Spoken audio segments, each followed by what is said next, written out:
Who are you going to trust in a foreign prison? Other foreigners like yourself? Well, how did you come to be there? Put that aside for a minute. How did they come to be there?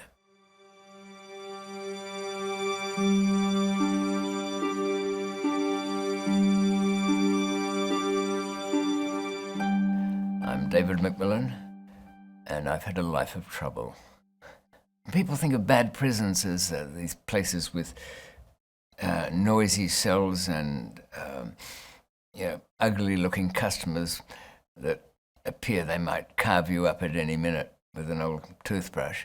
But the most depressing places have got to be the first court, the little court, the magistrates' court. Why? Because you don't want to be there. Why? Because you were only arrested last night. Why? Because even the magistrate refused you bail. So you're going nowhere. And all day, people are getting released. Imbeciles are pacing up and down because the girlfriend hasn't arrived to pay the fine that they didn't pay, and that's why they're being held. Other people are going up for sentences that, in almost every case, they'll be released. That's what a magistrate's court does. The lower courts can't sentence more than 4 years anyway, and that's extremely rare.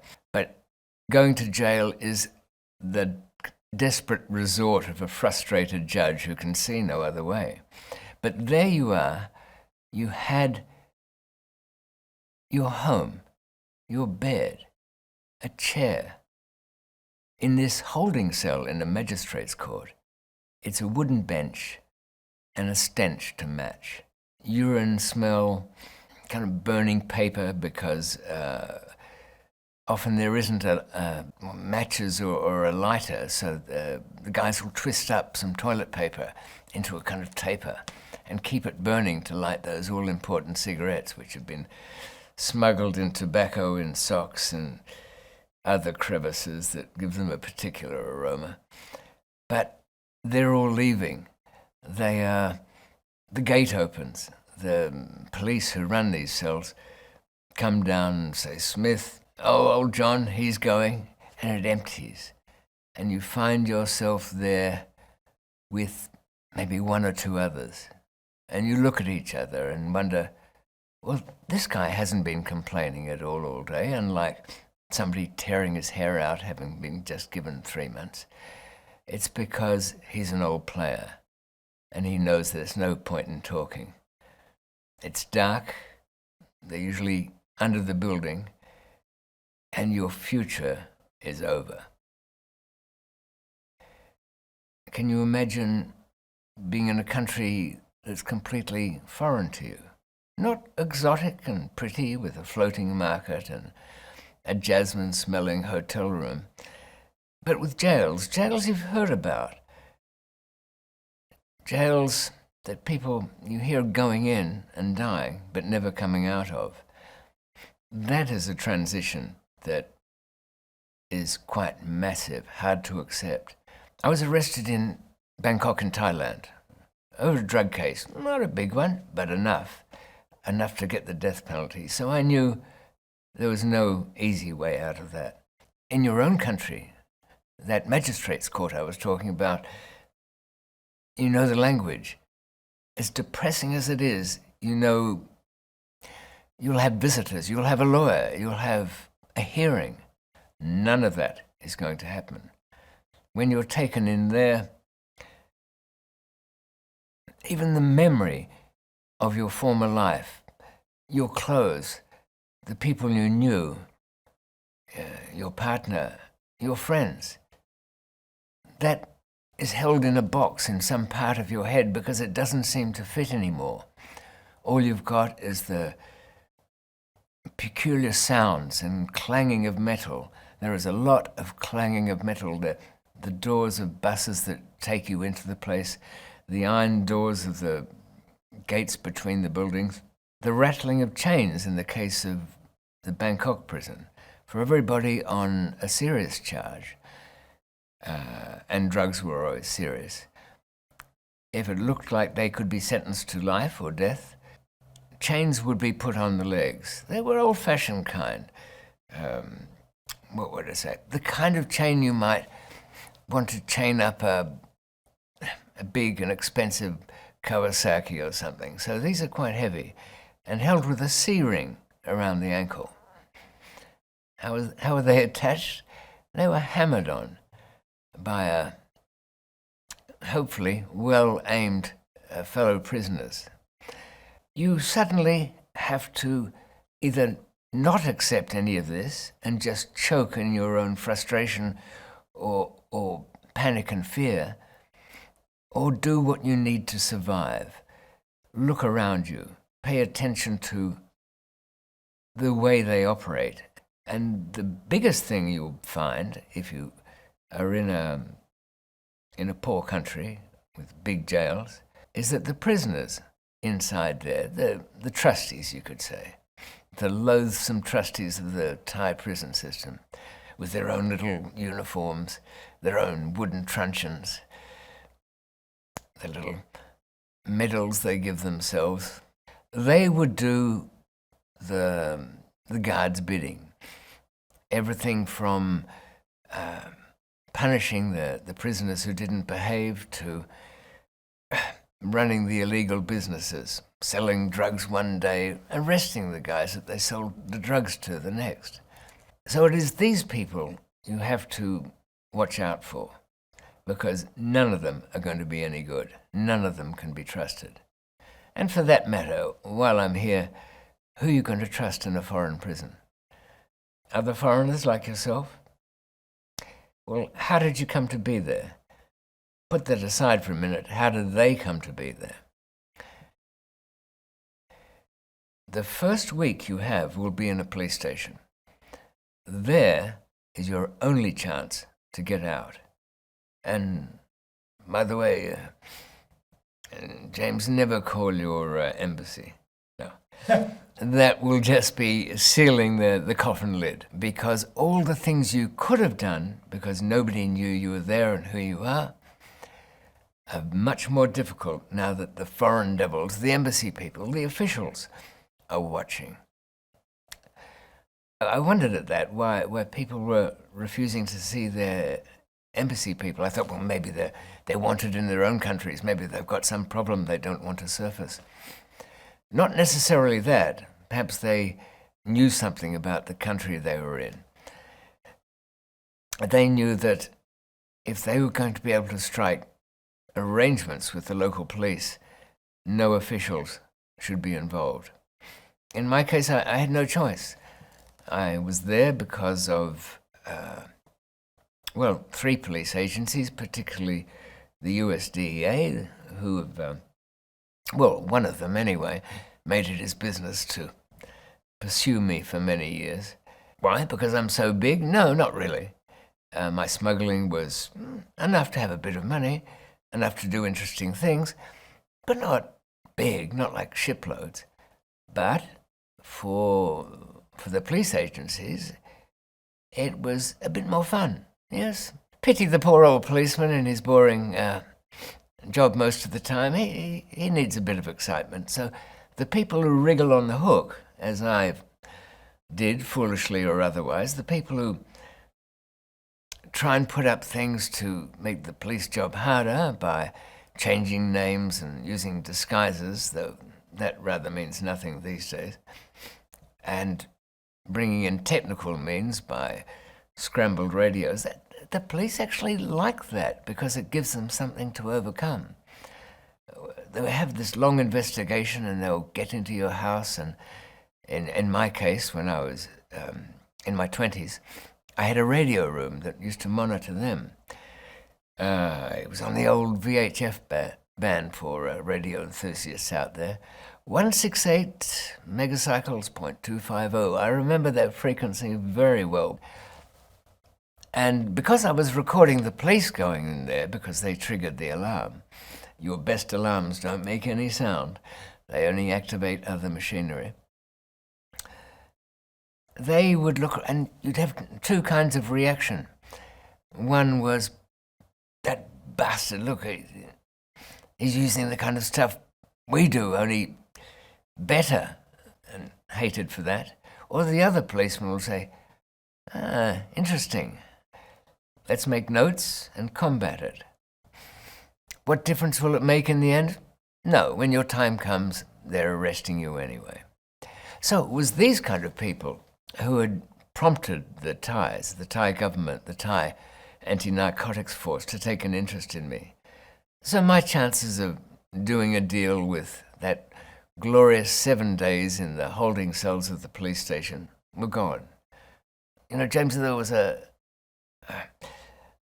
big Chinese group of city boys, older, younger.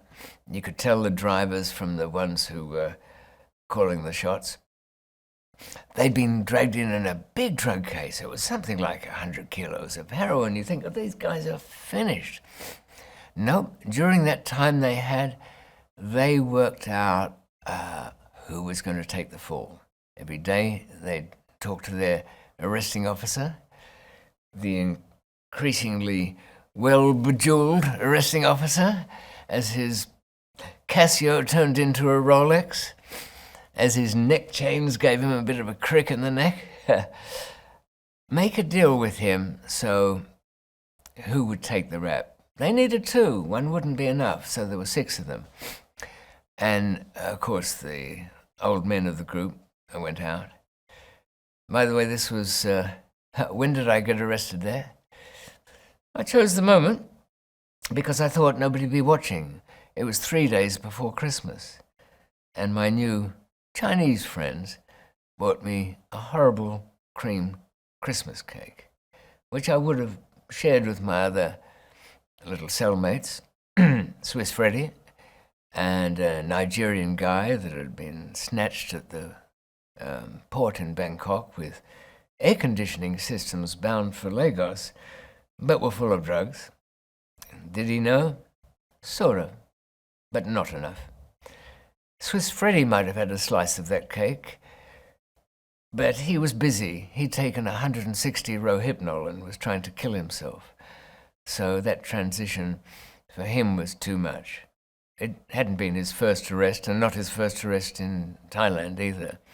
He'd been arrested for a few days before for stealing a television set from the Sheraton Hotel about 3 years earlier. These were my foreign friends. Nothing wrong with the guys. They were all right. My new Nigerian friend had the transition from a small town, but still a life with a wife and children, people he knew, friends, a drier climate, I guess, than the monsoonal Bangkok, which we couldn't really feel being underground in the cells there. There was only a little grill up in the corner of the wall, about 1 foot square, greasy, oil-ridden, full of dust from the street traffic and the tires passing by. That's all you could hear. That's all that would tell you night and day in there. And Swiss Freddy, who been working for a Pakistani syndicate who gave him a passport, which he didn't like from the outset. His business partners there were kind of careless because this passport was owned, or had been, by somebody who was already wanted in Thailand. So when Swiss Freddy became Emil Lime at the border, he was asked to take a seat. And he knew what that meant. It was a seat, all right, a very long chair. Swiss Freddy survived that. 160 Rohypnol astonishingly didn't kill him. He didn't move for a couple of days. Chinese friends came over and said, is he all right? And I looked on and I thought, well, he's got a plan. I guess he'll ask if he wants anything. And on day 3, he coughed and crawled over, gasping for water, shook his head, disorientated, then realized where he was and thought, oh shit, still alive, still here. I guess as close to Robert Falcon Scott of the Antarctic, stranded down there, knowing frostbitten feet, waiting to die, not far from the South Pole, and his diary entries towards the end. And no more than another day, and I've woken up still alive. Swiss Freddy could understand that feeling. I, too, kind of saluted Freddy's attempt to kill himself, and I'd been pursued for, would it be 18 years? I'd been imprisoned on a long stretch in Australia. I'd been out for 6 months and pursued again. I'd disappeared from the country under elaborate precautions. I had 2 passports. They were the trouble I went to get those. Too long a story to tell, but it all collapsed. It failed. So the idea of suicide seemed kind of appealing. And it was impossible to do it. Well, not quite, but there was no privacy. For those of you who think this is too much, this horror, this new place, I can't cope with it. You'll have to, because you won't get a moment's peace. If you get a cell, which is a rare thing in there, of any kind, it's a dormitory built for 64, housing 128, clattering all night, the lights on all night. Absolutely not a set. Even the toilet's just a cut hole in the floor down one end. There won't be no privacy for luxuries like taking your own life. Any time anybody had any kind of mock privacies would be when they take a towel and tie one end to the mesh that formed the bars of the window in the dormitory, and then anchor the other end with pins down onto the wooden floor to make a kind of a tent. What was that for? A better night's sleep? No. They went to all that trouble because, well, they'd have a little party inside there. The Thai boys had their gay sex life in prison well organized, so it was good form not to do anything but leave somebody in peace if they were in their makeshift tent. But kind of childish, too, because a lot of giggling was going on in there. How could they be happy about that when you wanted to end your life? Depends what you get used to, because it's the transitions that are the most shocking. It's like stepping into somebody else's nightmare life. And if you close your eyes, you can sometimes smell your own pillow at home or your kitchen. And next time you are around at home and you open a cupboard, you'll have pleasant smells from there, or holding somebody you care about, the aroma from that. All gone. Nothing except enemies on every side. That transition is the hardest thing to adapt to, because you have to transition yourself. You have to turn into something else. And that's why I guess I'm here telling you this now, because reluctant though it was, and I missed my own opportunities for suicide, I got out of that. I shook it off, as we all must, and became that creature that I thought I didn't understand and didn't know how to be to survive in there.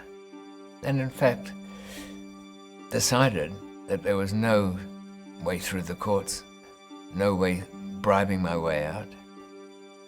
The only way out would be escape, and that's what I did.